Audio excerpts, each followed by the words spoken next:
garden, a fountain sealed, where plants are an orchard, where pleasant fruits grow.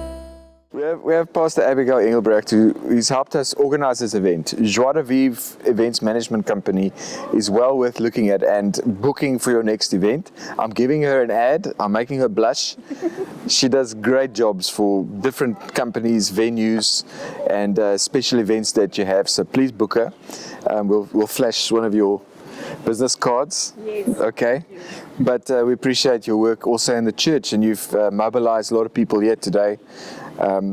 From your perspective, how have you seen the Christ culture ripple out into business for you? I mean, you've done various things over the last few years. Yes, it's quite an interesting question if I think about Christ culture rippling out into business. And what comes to mind for me is actually, being your authentic self. Being a Christian and believing in Jesus and understanding that doesn't separate from your business and who you are. So it's easy for me to say, I'm an event planner, but it doesn't really say much about me. Yes. If I say to someone, the reason why I started event planning is because God restored a joy in my life, that tells a different story, and that's how Christ ripples out to people I relate to. Hence the name of your company. Exactly, Joie de Vivre, which means the joy of living. But I found also that you kind of need to speak about Christ in your business. Is that difficult? It can be. I can imagine. I won't lie, it can be, because not everybody might receive you in a Christ culture.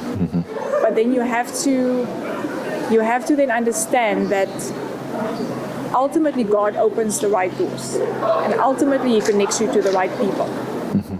So you can't shy away from who you are, because that opens the right connections, the right doors, and it brings you the right clients. So for somebody looking in, how do you find those divine connections? Do they just come to you? Is it just because you're amazing and you've got a gift, or can you see God's hand in the process? Yeah, it doesn't just come, doesn't just drop.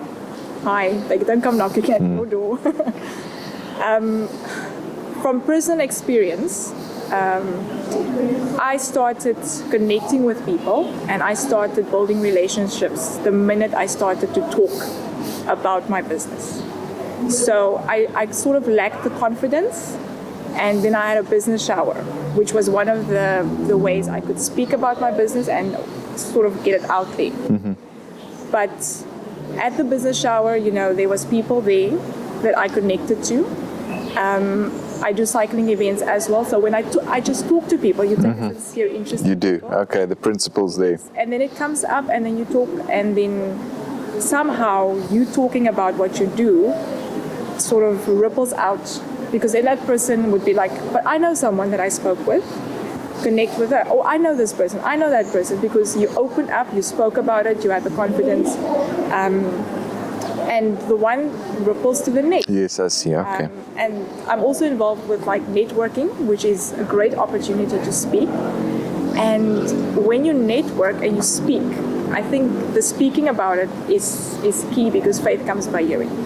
If you keep quiet. For you and your potential new partners. For me and my potential new partners. But when I speak in my heart, I always bring Christ into it.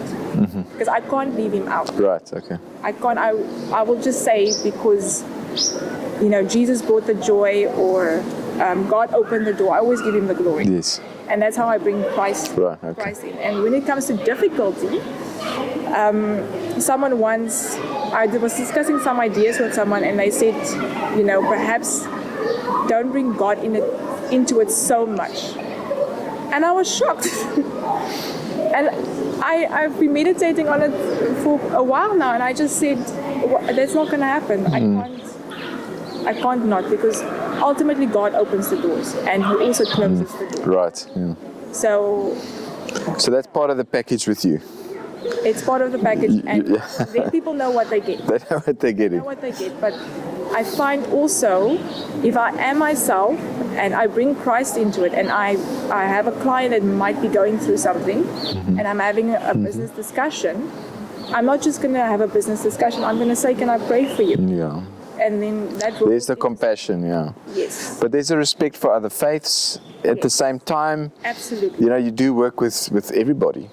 I do work with everybody, and yes, like you say, there is a respect for other people's faiths.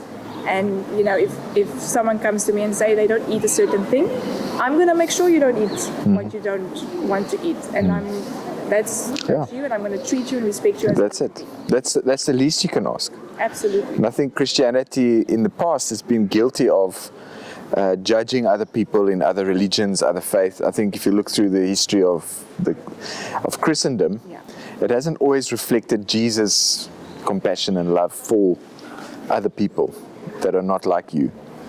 And I think God is restoring that too, without us compromising our belief, you know.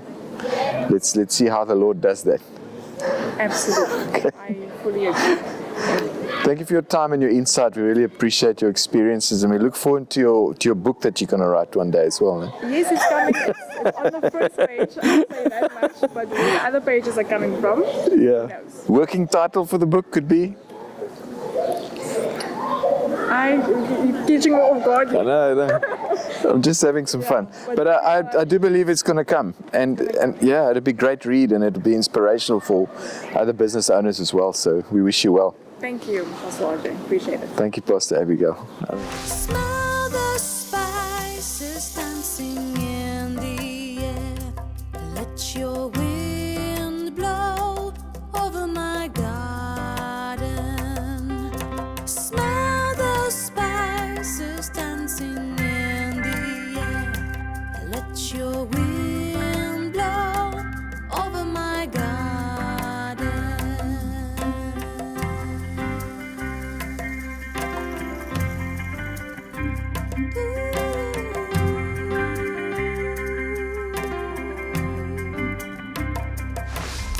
Enclosed is my garden, a fountain sealed, where plants are an orchard with pleasant fruit.